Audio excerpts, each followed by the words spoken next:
Here we will write wait. Here we will write LTD. What we will write? LTD.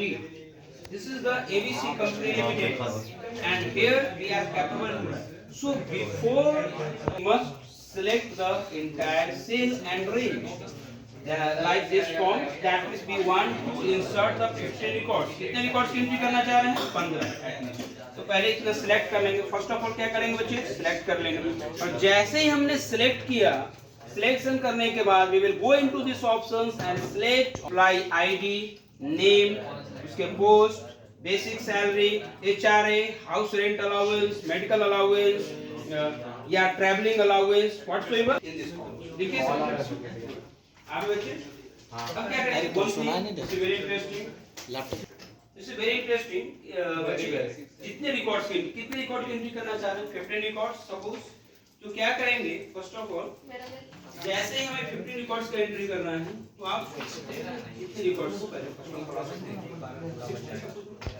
वो इनके this option क्या clearly पता चलेगी? कैसे पता क्लियरली नहीं.